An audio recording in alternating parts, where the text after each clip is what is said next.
नमस्कार, बेबस विपक्ष देख रहे हैं। मैं हूं आपके साथ शिवानी रतूल। बिहार से लेकर दिल्ली तक विपक्षी खेमे में इस समय बेचैनी और असमंजस साफ दिखाई दे रहा है। एक तरफ पटना में 10 सर्कुलर रोड स्थित राबड़ी देवी के सरकारी आवास को लेकर सियासी घमासान मचा हुआ है, वहीं दूसरी तरफ राजद के अंदर टिकट बंटवारे को लेकर असंतोष खुलकर सामने आ गया। शिवचंद्र राम जैसे वरिष्ठ दलित नेता का भावुक होकर इस्तीफा देना, रोहिणी आचार्य का सार्वजनिक रूप से नाराजगी जाहिर करना और तेज प्रताप यादव का पार्टी लाइन से अलग जाकर शिवचंद्र राम के समर्थन में उतरना इस बात का साफ संकेत दे रहा है कि लालू परिवार और राजद के संगठन के अंदर सब कुछ ठीक तो नहीं है। वहीं दिल्ली में इंडिया गठबंधन की बैठक में भी एकजुटता की बजाय सहयोगी दलों की कांग्रेस के प्रति नाराजगी खुलकर सामने आई। अखिलेश यादव से लेकर तेजस्वी यादव समेत कई नेताओं ने कांग्रेस की कार्यशैली, राहुल गांधी के नेतृत्व पर सवाल उठाए, जिससे विपक्षी एकता के दावों पर भी सवाल खड़े हो गए। ऐसे में सत्ता के खिलाफ मजबूत विकल्प बनने का दावा करने वाला विपक्ष फिलहाल अपने ही अंदर की चुनौतियों और असंतोष से जूझ रहा है। तो क्या कुछ चल रहा है, उस पर बात करेंगे, लेकिन उससे पहले एक नजर डालते हैं बिहार की टॉप हेडलाइंस पर। पटना में 10 सर्कुलर रोड स्थित राबड़ी देवी के सरकारी आवास को खाली किए जाने की चर्चा तेज, सामान शिफ्टिंग और सुरक्षा व्यवस्था के बीच सियासी हलचल चरम पर। राष्ट्रीय जनता दल के अंदर टिकट बंटवारे और नेतृत्व को लेकर बड़ा असंतोष, शिवचंद्र राम ने भावुक होकर सभी पदों से दिया इस्तीफा। केंद्रीय राजनीति में विपक्षी एकता पर उठे सवाल, बैठक के बाद बयानबाजी से साफ दिखी अंदरूनी खींचतान। खबरों में सबसे पहले बात पटना में 10 सर्कुलर रोड स्थित पूर्व मुख्यमंत्री राबड़ी देवी के सरकारी आवास को लेकर राजनीतिक हलचल तेज हो गई। सूत्रों के मुताबिक इस आवास से सामान शिफ्टिंग का काम तेजी से अब जारी हो गया है, यानी कि राबड़ी देवी ने घुटने टेक दिए। सामान पहले ही गोला रोड स्थित गौशाला परिसर में पहुंचाया जा चुका है आधा। इसके बाद ये चर्चा और तेज हो गई कि राबड़ी देवी जल्द ही ये सरकारी आवास खाली कर सकती। बताया जा रहा है कि आवास के बाहर अभी भी बड़ी संख्या में आरजेडी के कार्यकर्ता मौजूद हैं और लगातार सरकार के खिलाफ नारेबाजी कर रहे हैं। सुरक्षा व्यवस्था को देखते हुए पुलिस बल को आवास से कुछ दूरी पर तैनात किया गया ताकि किसी भी तरह की स्थिति बिगड़ने से पहले रोका जा सके। आरजेडी सुप्रीमो लालू यादव, नेता प्रतिपक्ष तेजस्वी यादव और मीसा भारती के पटना पहुंचने की संभावना भी थी। माना जा रहा है कि उनके आगमन के बाद 10 सर्कुलर रोड आवास को लेकर अब अंतिम निर्णय लिया जाएगा। कल वो पटना पहुंच चुके हैं। इस बीच राबड़ी देवी ने आरोप लगाया कि उनकी सुरक्षा में कटौती की गई, जिसके चलते समर्थकों में नाराजगी है। आवास के बाहर बड़ी संख्या में जुटे कार्यकर्ताओं की मौजूदगी को इसी नाराजगी से जोड़कर देखा जा रहा है। प्रशासन हालांकि स्थिति पर लगातार नजर बनाए हुए है। अतिरिक्त सुरक्षा बलों की तैनाती की गई है। राजनीतिक गलियारों में ये चर्चा भी है कि सामान शिफ्ट होने के बाद पूरा परिवार जल्द ही नए आवास में शिफ्ट हो सकता है। हालांकि इस पूरे मामले पर अब तक आरजेडी की ओर से कोई आधिकारिक घोषणा नहीं की गई, क्योंकि राबड़ी देवी अपने ही बयानों पर एकजुट खड़ी हुई थी कि वो बंगला खाली नहीं करेंगी।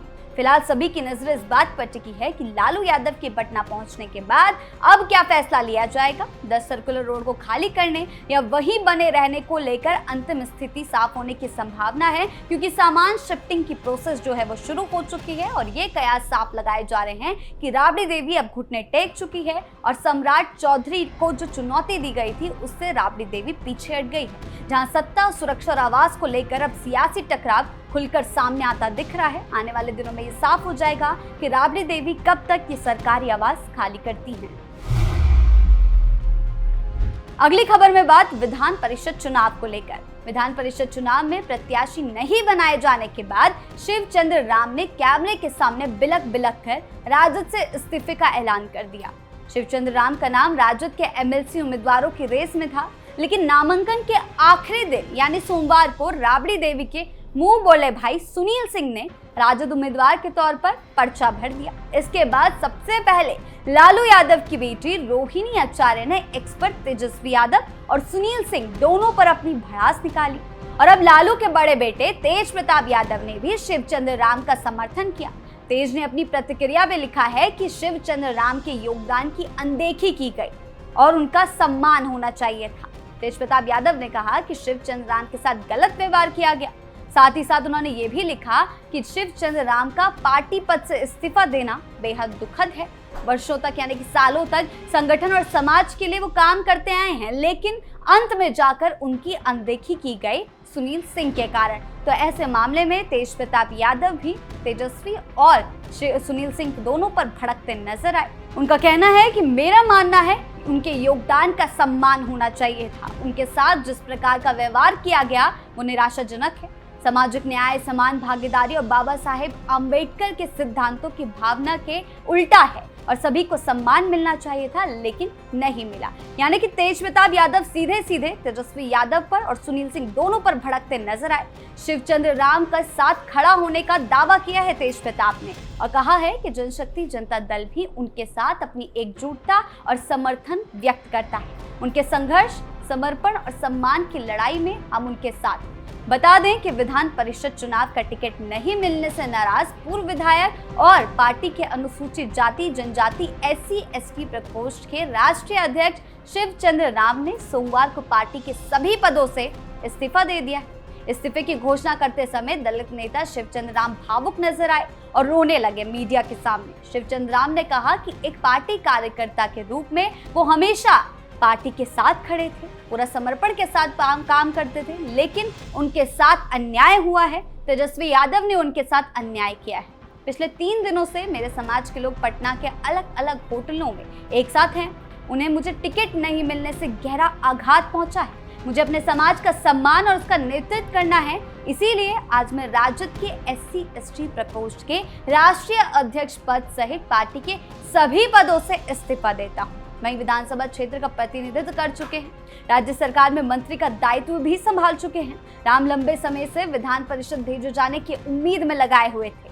हालांकि पिछले 2 विधानसभा चुनाव में ये सीट कांग्रेस के खाते में चले जाने के कारण वो राजनीति में हाशिए पर रहे। लालू यादव की बेटी रोहिणी आचार्य ने भी सुनील सिंह को राजद का MLC उम्मीदवार बनाए जाने पर कड़ी प्रतिक्रिया दी थी। रोहिणी आचार्य ने सोमवार को X पर ट्वीट किया था कि गुटबाजी, भीतरघात, विश्वासघात और मक्कारी जिसकी फितरत है, विरोधियों से जिसकी मिली भगत है, नजदीकियों की बात बताकर उगाही वसूली करना जिसका धंधा है, जो अपनी झूठी धौंस जताने के लिए पार्टी कार्यालय में पार्टी के कार्यकर्ताओं और पदाधिकारियों के सामने बिठाकर बहन बेटियों के बारे में ओछी और अमर्यादित बातें करता है, उसको कैसे उसके ही द्वारा उम्मीदवार बनाया गया, जिसे सामाजिक न्याय की लड़ाई को आगे ले जाना था। पार्टी की बेहतरी के लिए जिम्मेदारी लालू जी ने सौंपी थी। यानी कि कुल मिलाकर लालू परिवार में टूट साफ देखी जा रही है और रोहिणी आचार्य के ट्वीट ने तो पूरे बिहार में घमासान मचा दिया है। पार्टी से भी इस्तीफे का दौर शुरू हो चुका है और आगे चलकर पार्टी गर्त में भी जा सकती है। अगली खबर में बात इंडिया गठबंधन की बैठक की। इंडिया गठबंधन की सोमवार को हुई बैठक में कांग्रेस को गठबंधन के सहयोगी दलों से काफी ज्यादा आलोचनाओं का सामना करना पड़ा। समाजवादी पार्टी के अध्यक्ष अखिलेश यादव और RJD नेता तेजस्वी यादव जैसे नेताओं ने बैठक में कांग्रेस को जमकर सुनाया।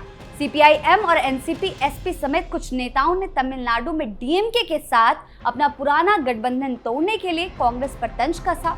बैठक के बाद कांग्रेस अध्यक्ष मल्लिकार्जुन खड़गे ने लोकसभा के नेता प्रतिपक्ष राहुल गांधी और ममता बनर्जी के साथ मिलकर घोषणा की कि वो चुनावी गड़बड़ियों के आरोपों पर CJI को पत्र लिखेंगे। साथ ही पेपर लीक, परीक्षा में गड़बड़ियों को लेकर हंगामे के बीच केंद्रीय शिक्षा मंत्री धर्मेंद्र प्रधान के इस्तीफे की मांग करेंगे। आगे अखिलेश ने कहा कि क्षेत्रीय दलों को ये कहने में कोई हिचकिचाहट नहीं होती कि वो कांग्रेस के साथ है, कांग्रेस के साथ उसका गठबंधन है, लेकिन राष्ट्रीय पार्टी कांग्रेस कभी ऐसा नहीं कहती। राहुल गांधी को इस बात से हिचकिचाहट होती है। उन्होंने DMK के साथ गठबंधन तोड़ने के लिए कांग्रेस की आलोचना की। बाद में NCP-SP की सांसद सुप्रिया सूले और CPIM के जॉन ब्रिटास ने भी इस बात का समर्थन किया। तेजस्वी यादव ने भी इस बात का समर्थन किया। गठबंधन की संस्थापक सदस्य DMK ने ये साफ कर दिया कि वो कांग्रेस के साथ मंच तो साझा नहीं करेगी। ये बैठक से पहले ही साफ कर दिया गया था और इसीलिए वो बैठक में शामिल भी नहीं हुए। कुल मिलाकर गठबंधन की बैठक में तेजस्वी से लेकर तमाम विपक्षी नेता कांग्रेस से नाराज नजर आए। इंडिया गठबंधन की बैठक में कांग्रेस को गठबंधन के सहयोगी दलों से काफी ज्यादा नाराजगी का सामना करना पड़ा। अखिलेश यादव और तेजस्वी यादव ने कांग्रेस और राहुल गांधी को जमकर फटकार लगाई है। साथ ही साथ गठबंधन के सहयोगी दलों का इस तरीके से मुंह मोड़ना राहुल गांधी से आगे चलकर कांग्रेस को इसका बड़ा खामियाजा भुगतना पड़ सकता है, क्योंकि जिस तरह से इंडी गठबंधन में टूट-फूट की खबरें सामने आ रही है, तेजस्वी यादव ने भी राहुल गांधी पर जमकर फटकार लगाई है। आगे चलकर बिहार में भी राहुल गांधी और कांग्रेस का भविष्य पूरी तरीके से गर्त में जा सकता है। तो कुल मिलाकर इन तमाम घटनाक्रमों को देखें तो साफ है कि विपक्षी खेमे में इस समय एकजुटता से ज्यादा असंतोष है। असंतोष का माहौल हावी है। कई परिवार का और पार्टी के अंदर नाराजगी खुलकर सामने आ रही, तो कई गठबंधन की बैठकों में सहयोगी दलों के बीच भरोसे की कमी है। नेतृत्व को लेकर सवाल उठ रहे हैं। ऐसे में आने वाले दिनों में विपक्ष के लिए सबसे बड़ी चुनौती अपने अंदर के मतभेदों को संभालते हुए मजबूत राजनीतिक दिशा तय करना होगा, वरना सत्ता के खिलाफ खड़ा होना उनके लिए बड़ा कमजोर हो सकता है और वो आगे चलकर पूरी तरह से टूट सकते हैं। तो फिलहाल बेबस विपक्ष में इतना ही। आपकी इस बारे में क्या राय है, हमें कमेंट सेक्शन में जरूर बताएं। धन्यवाद।